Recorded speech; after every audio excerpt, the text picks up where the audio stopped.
Spreading love and growing, creating more good and living, thinking, healing, loving, doing right and wrong.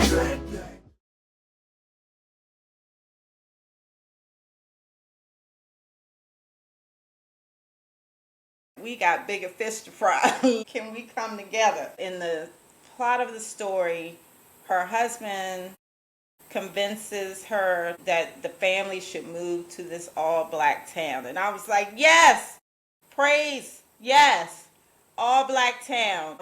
And it was a very wealthy town.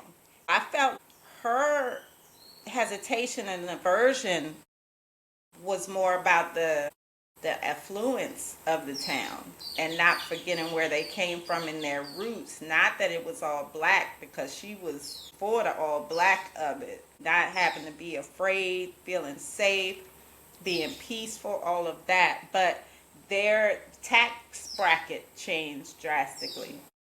And she had feelings about that, like all of this money and what that was going to do to them. They have a run-in with the cops. Her husband, having asked her 3 or 4 times to move, finally convinces her to move. She moves into the community and has a very difficult time finding people to connect with similar values. She can't find her people. Where are my people at? People with similar value systems and similar worldviews. She eventually connects with a couple people in the community, and they decide that they want to form a Black Lives Matter chapter. Before they can really get going good, she discovers that there had previously been one, but no one is mentioning it. And the people that she was close to start to shift their perspective or seem to be changing. Now, this is one thing that was problematic to me in terms of character development. King, her husband, just didn't ring true to me. Okay, so before they moved, he used to mentor young men. He was, can't remember what his previous profession was, but then he went into finance. I can't remember what he did He's a teacher. Before. He was a teacher before. Okay. So my problem with King was he went all the way to the left, like his mind, and I'm like, was that how his mind was from the very beginning? And that's what I think. And he just was presenting something different. That's what I thought. That's what I thought.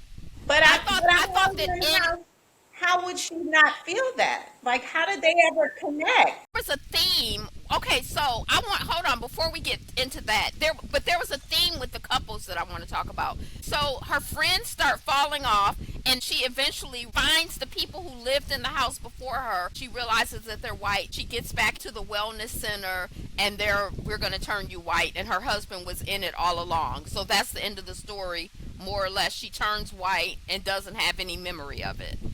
Okay, so with King, at one point I was like, understood what was going on. Then he seems totally different. He was dipping in and out of the mindset that she thought that he had. Right. But also when she went to the wellness center and she met his boss, which that was only the second time that she had met his boss, she said, I didn't realize that they were that close. My theory is that the boss is coaching him on how to bring her along, and yeah, it says that in the story. But I don't know, King. Something didn't ring true. That's my only criticism in terms of the writing, the character development. King just didn't track. Then back to Jasmine. A lot of us do this. We ignore, I say we, not including myself, because I've learned to listen. But there was a time that I didn't when I was much younger.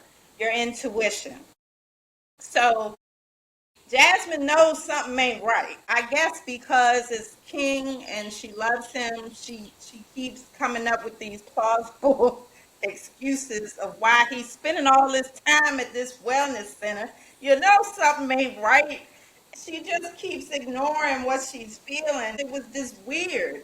Then she finally goes to the wellness center. She has this whole perspective of self-care, how Black people don't deserve that. Well, not that they don't deserve it, more that they don't We can't We afford ain't time self for care. that. We ain't right. We We don't ain't. have time for We'll that.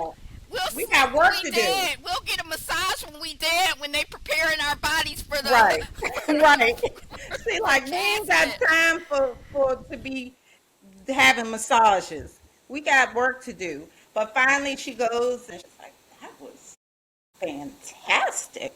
This was some, maybe there's something to this self-care. As black people, we damn sure need to be, feeling good sometimes. Okay. Something that she was like, I've had a shift of perspective. She had a shift in perspective totally, but she did. I want to say she said she would do that again. She was Right. like, wow, okay, I've been real judgy about this self care thing. But when she's going to leave, she hears something that scares the shit out of her. The Like scream. she hears somebody screaming like their life is ending. Of course, the people that are escorting her are gaslighting her, saying, oh no, they just having a real rigorous massage. A deep Some mess they massage. told her or whatever. And I'm like, Jasmine, really?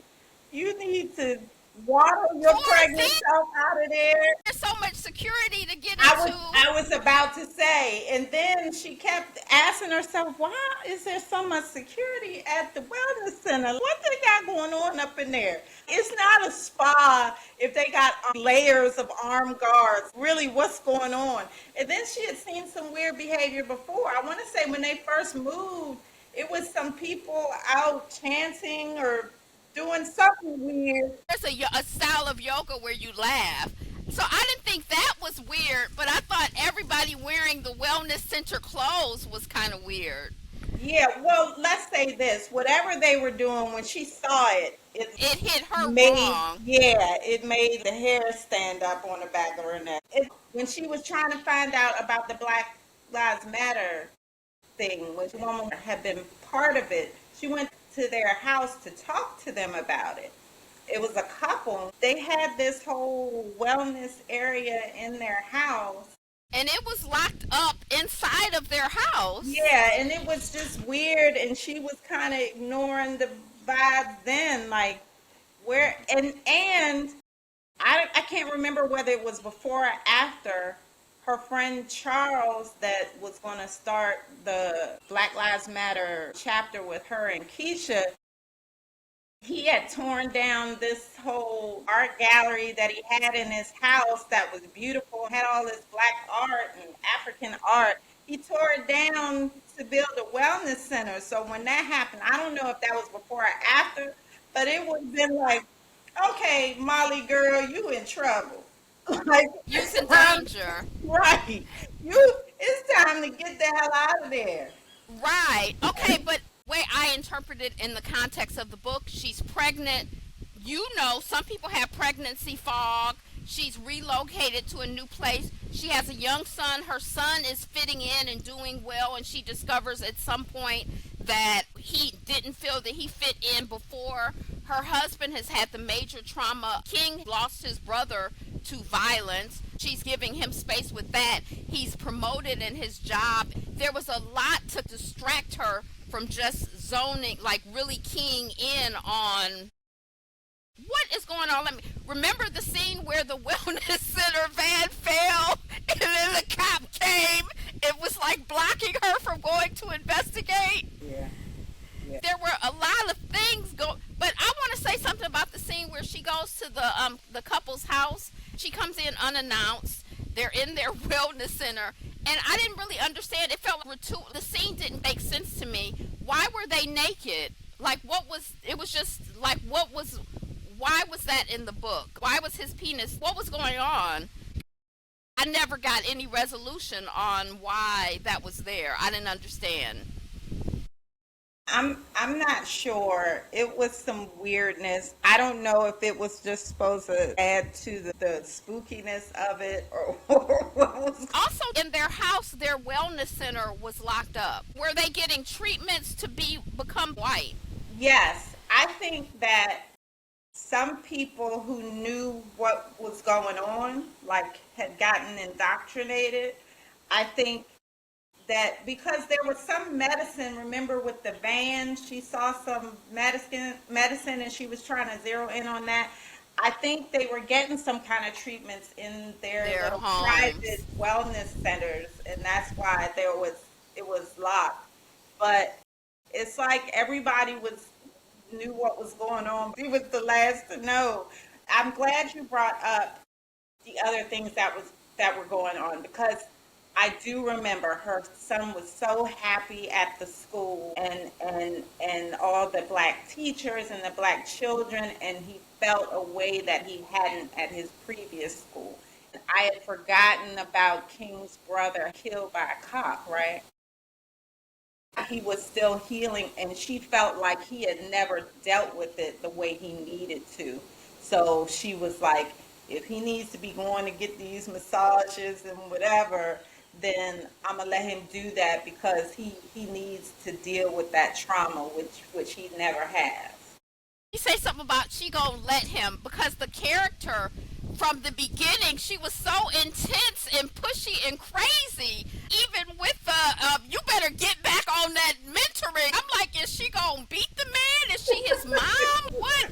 She was kind of like, but there are people like that, and I'm not saying that my husband is like that. But her character kind of reminded me of my husband in the intensity of her passion and the unrelentingness of it. I can only take so much.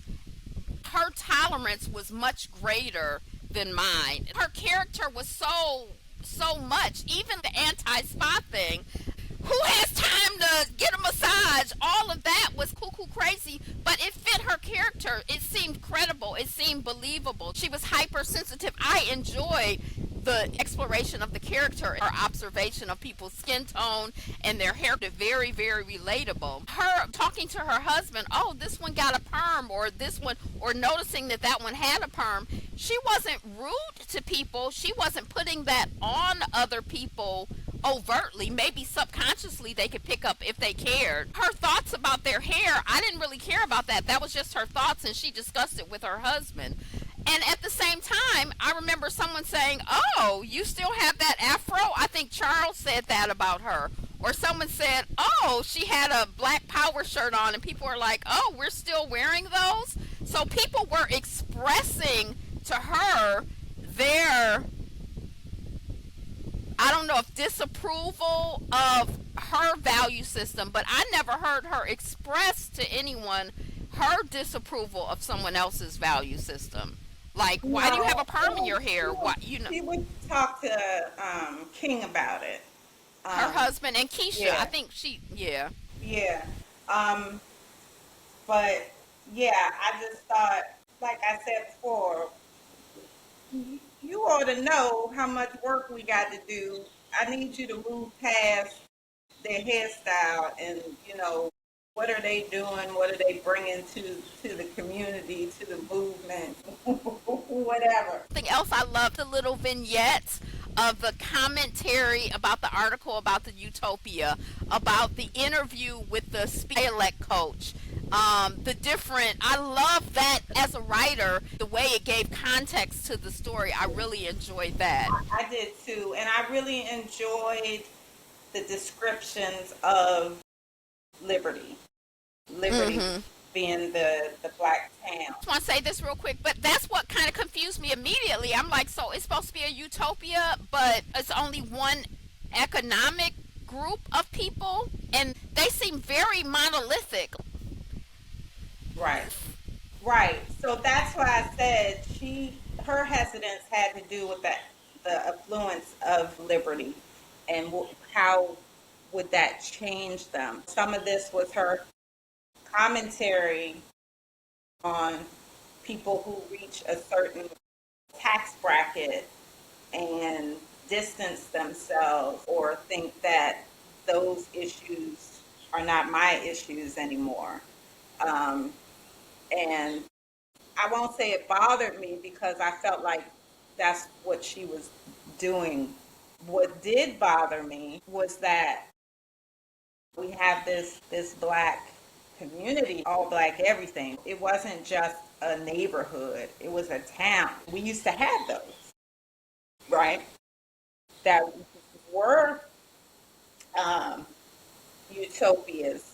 However, they got it wrong. Like they was doing some wild stuff. Their mind wasn't right. They knew enough to create this town, but then they was messed up on a whole nother level. But again, I think that was her commentary too, that people can can seem away, but then it spoke to this system of oppression and this system of racism and how it can twist the mind and hurt your psyche and what that looks like when you when you go to the extreme. What could that look like?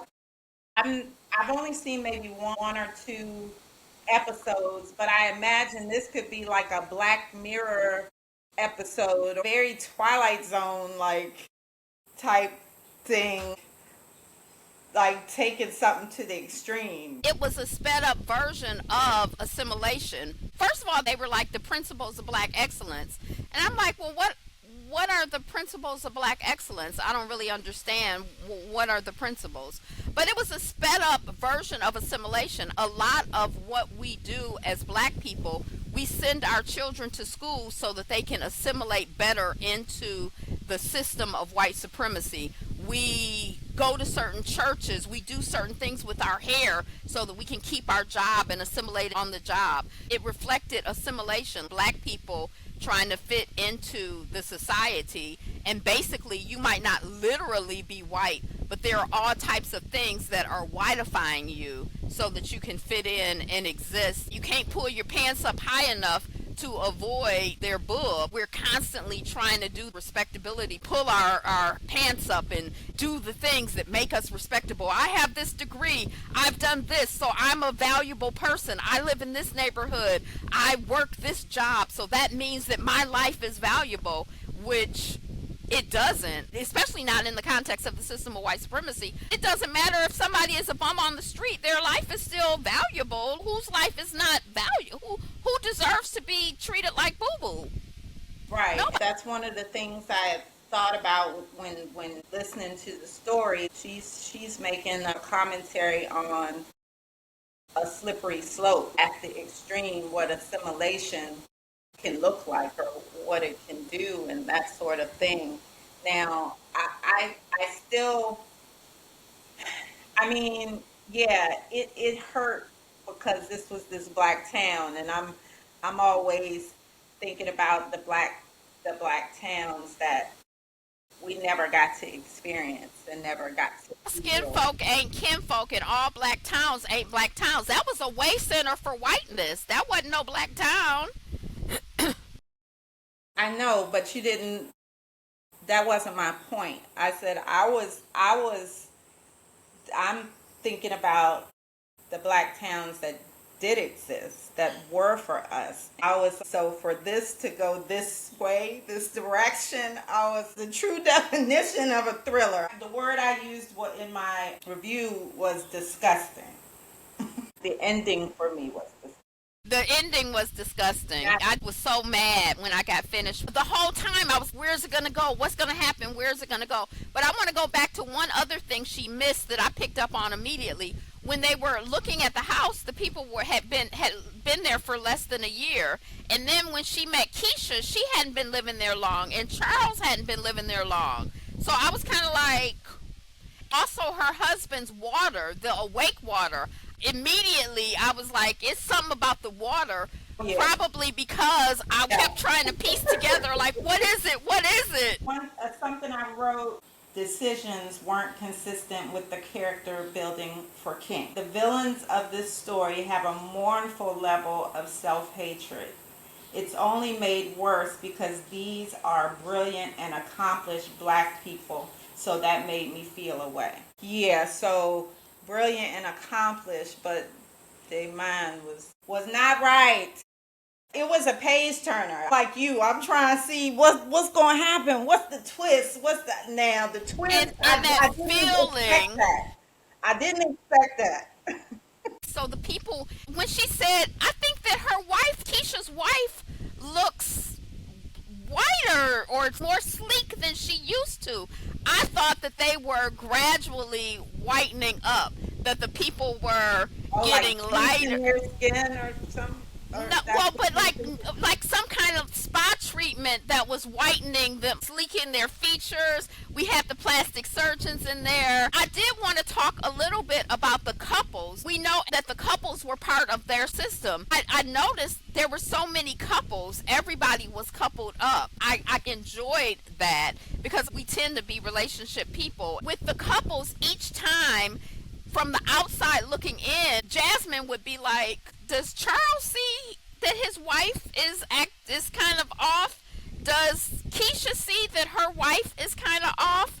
And I was thinking they're probably looking at her like, does Jasmine see that her husband is kind of off? When it's your own partner, because you have a broader context. Oh, this is going on at work, or oh, this is going on with his brother, or oh, this is going on.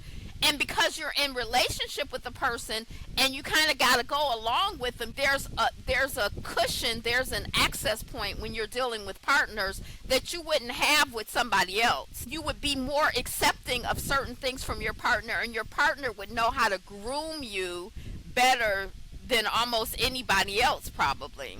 That's true. But with Keisha and her wife, and then Charles and his wife, their partners were literally physically changing. Like the way they looked was changing. And they was like, oh, we just gonna act like we just not gonna say nothing. Like we You know, ain't when gonna you go have there. children, they're changing a little bit. So maybe Keisha didn't notice because it was happening a little bit every day. Whereas the other woman is like, she looked different. I looked at the photograph and I'm looking at her. This don't look like the same The same person. person, right? That's what I was thinking. Because it was your partner, you might not notice the little things that other people might notice. King, I'm thinking he married Jasmine because he loved her.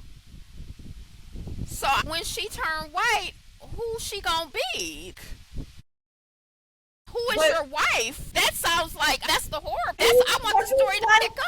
too. But he's white too, so But still, if you married this person because they were passionate and intense and loved black people, or why did he marry her? The essence of who she was would be gone. Maybe the essence of who he was would be gone.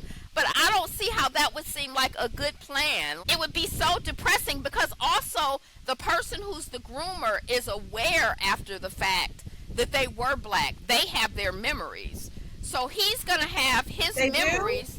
Yes. Oh, Remember I when forgot she that. went and they said that in the last scene that one is they didn't use the term groomer, but one is the one who brings it along and they keep the memory. When she found the couple that lived in the house before her, she asked for their black name, Their and black the woman name. said, yes, that's me. And then she said, oh no, I'm someone else. And then the husband came out. He didn't have any memory of being black. So he just saw a Negro bitch on his porch and was like, get to stepping, I'm calling the cops. He didn't have any empathy or any connection to blackness at all. So in that couple, that the wife was the one who held the memory.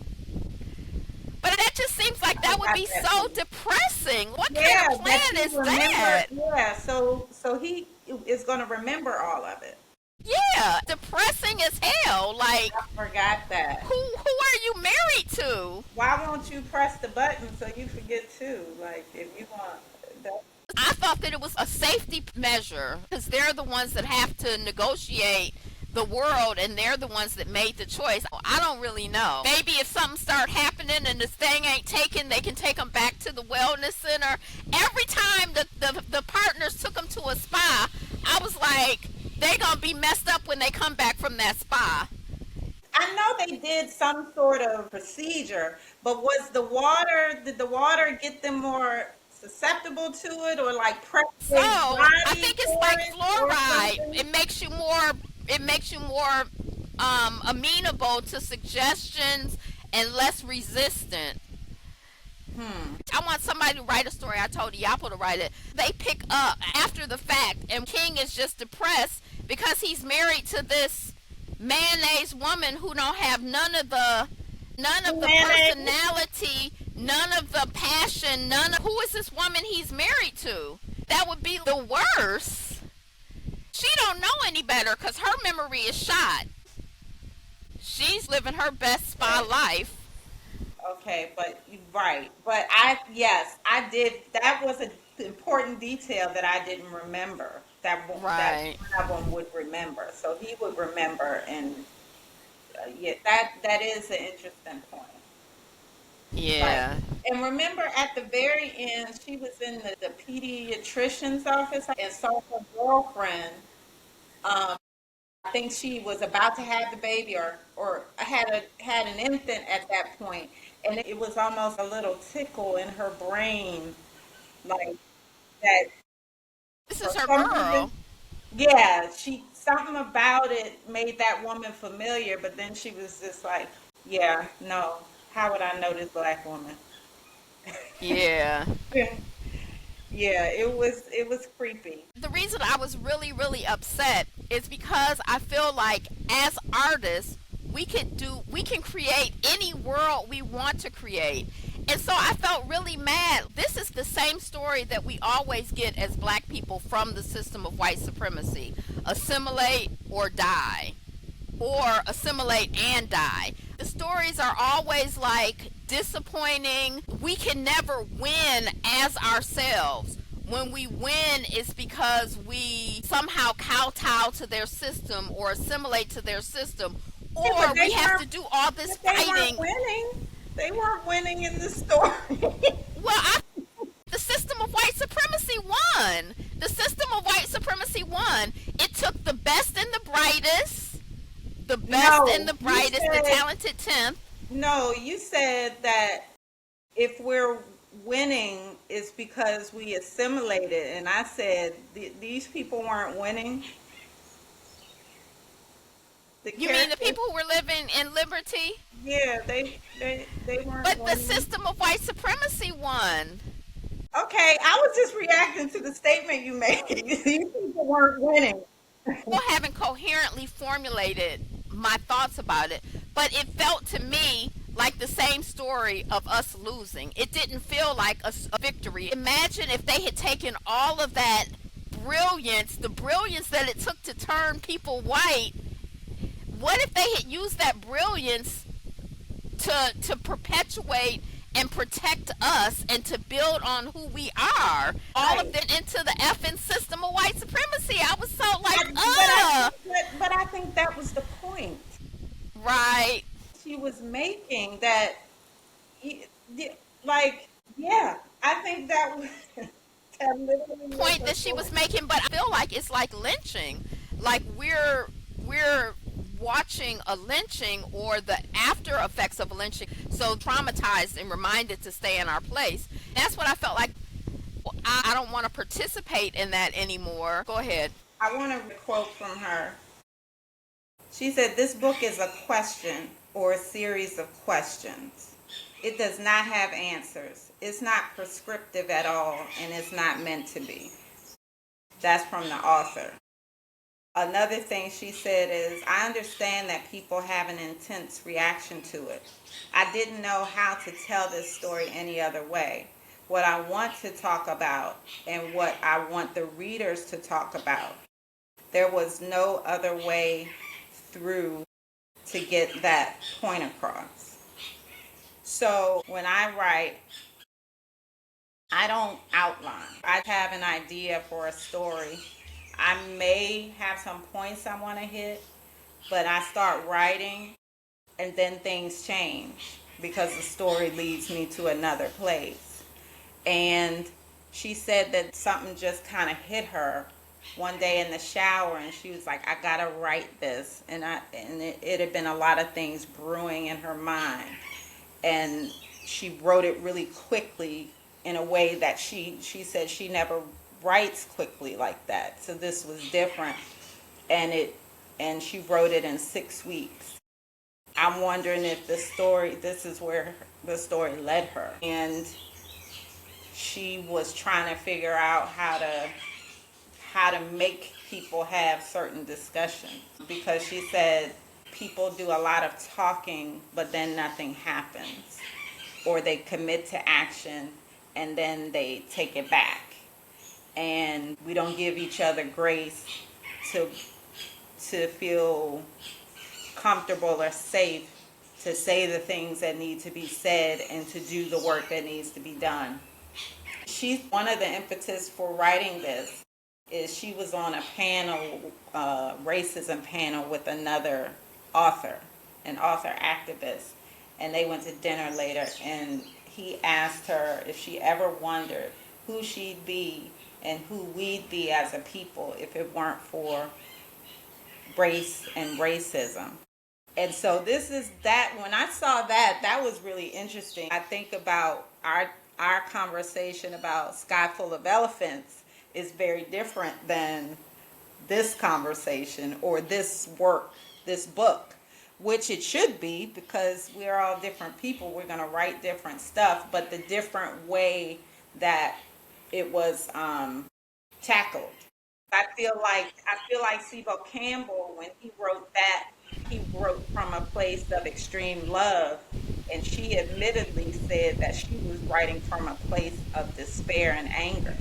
That like that literally comes out as palatable in this story. Who would we be if not for the system of white supremacy? I didn't really understand how this work responded to that. Well, she said it was a mashup of a lot of different things. It was that conversation. It was feelings of despair following all of these murders by the police, and the frustration of, it seems like when there's momentum around really looking at this system, it feels like a trend. It feels performative, and then it goes backward to another time. So she said it was a mashup of all of those things, and this is what came out. So, you know. So we said we was gonna make this a short conversation. This is the longest one yet. At the end, in the climactic scene where he's explaining, look, we turning white, you turning white, and this is why.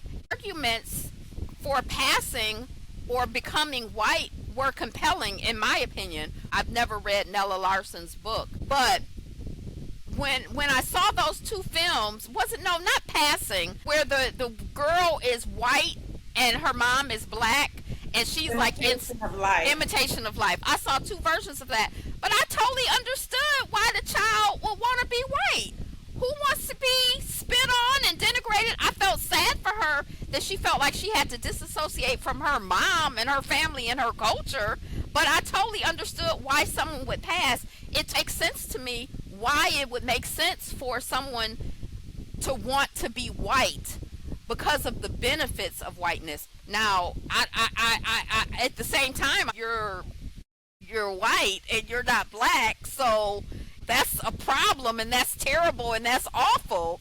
But still, depending on where someone is developmentally, some people feel like they have to straighten their hair in order to get certain types of work. Black people make all kinds of trade-offs in the society. The argument for turning white was well presented, in my opinion.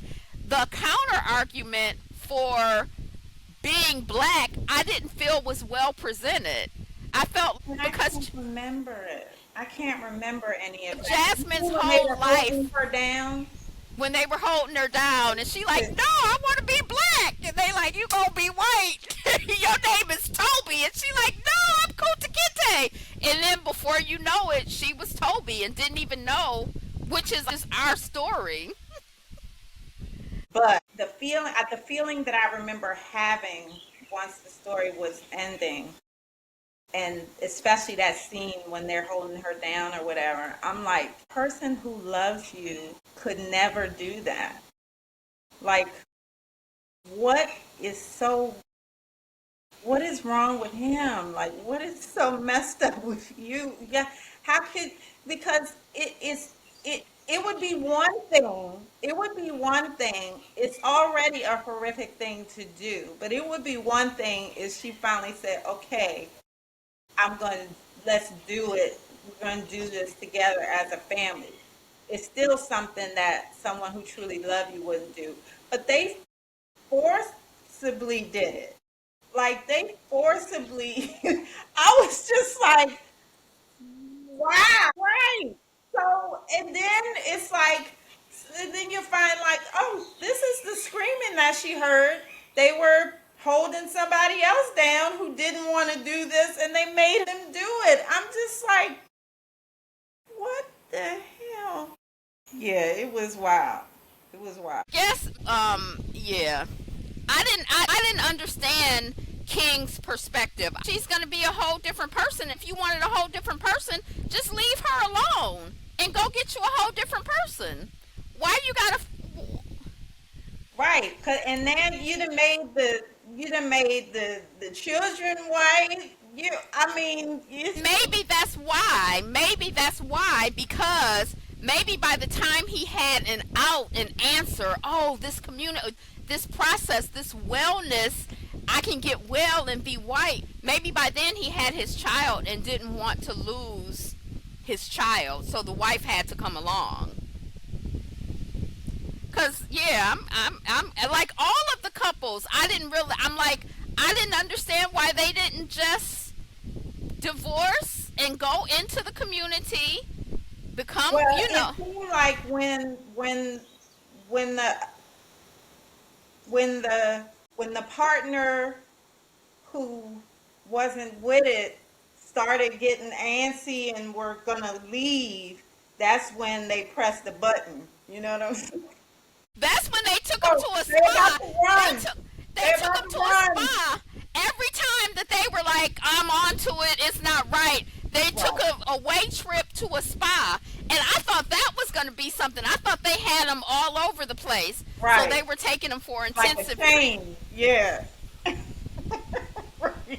It was a chain of wellness spas with the awake water and the injections or whatever the hell. Satire, the use of humor, irony, exaggeration, or ridicule to expose and criticize people's stupidity, vices, particularly in the context of contemporary politics or other topical issues. So, So what was being satirized? it Pro was a black people? satirical thriller. So, what was being satirized? Pro black people assimilating? Yeah, assimilating and compromising or even going against your better judgment.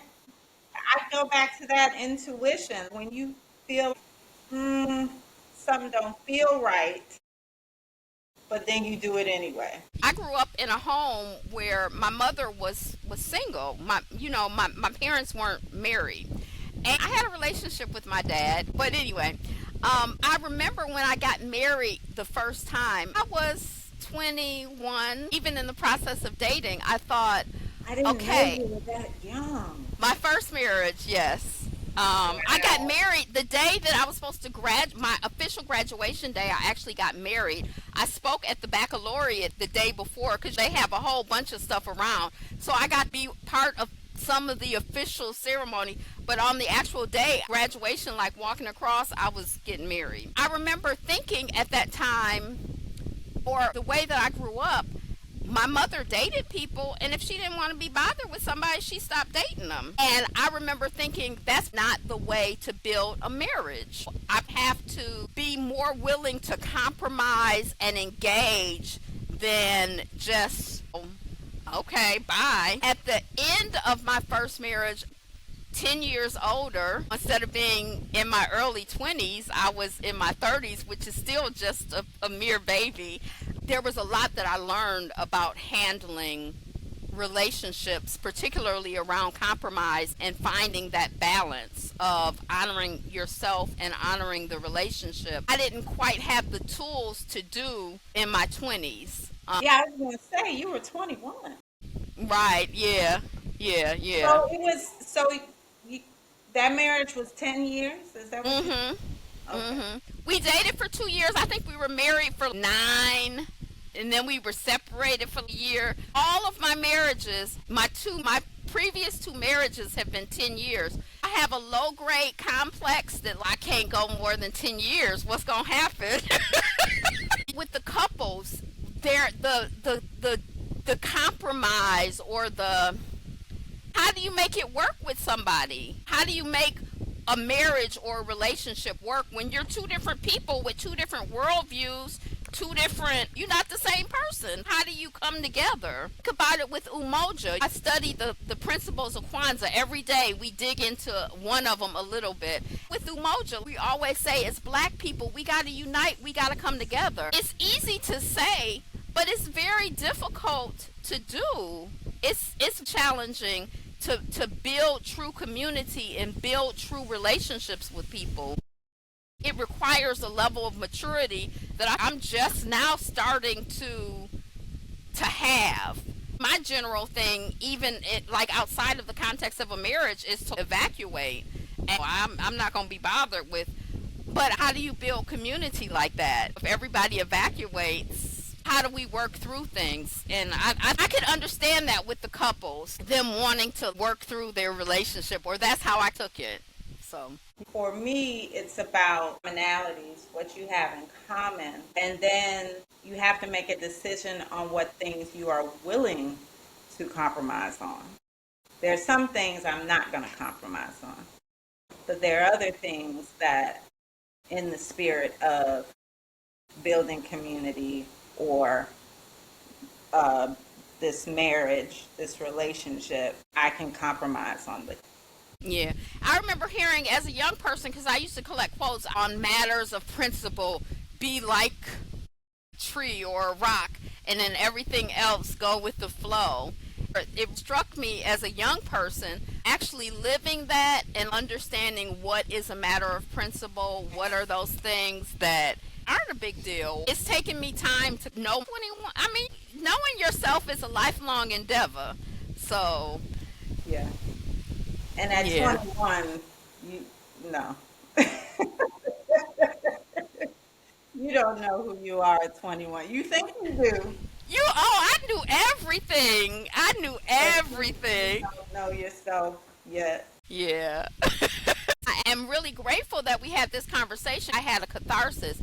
Iyapo and I have been going back and forth. I don't know if he liked it, but he didn't dislike the ending as much as I did. We've been going back and forth about it. And then we get into an argument about it. I feel like I've made some peace. I've been able to process it a little bit more.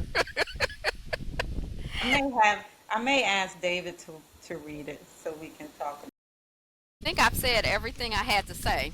Have you said everything you have to say? Do you feel Yeah. complete?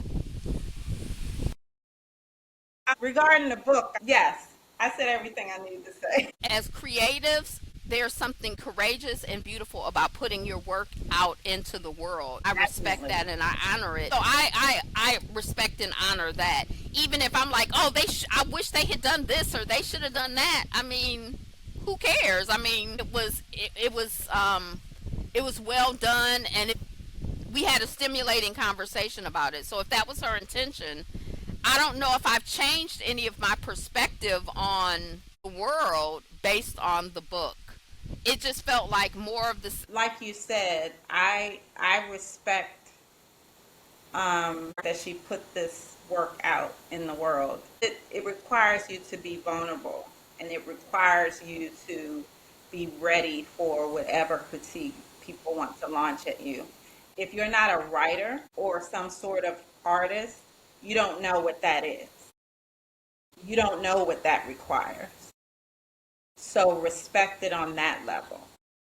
You get what I'm saying? Um, I ride for the writers, Angela. Don't be coming up in here talking about this and that, and you ain't wrote a sentence. Like, relax. Or painted, you ain't painted They nothing. put their stuff out there. So Right. yeah, it's easy for us to stand around and criticize it, but they had the courage to put it out there. So I definitely respect it. As artists, that's part of how we grow.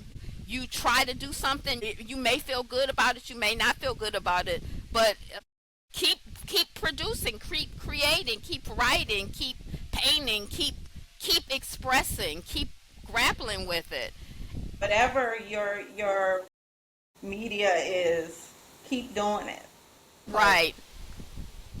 And yeah, I want us to be safe to safe to be able to do it. but there's something to be said about being a tool of the system of white supremacy. But hopefully, as we continue to do the work, we're disabusing ourselves of all things that are not good and that are not God. There's something refining about being an artist that brings us closer to truth and to God and to light.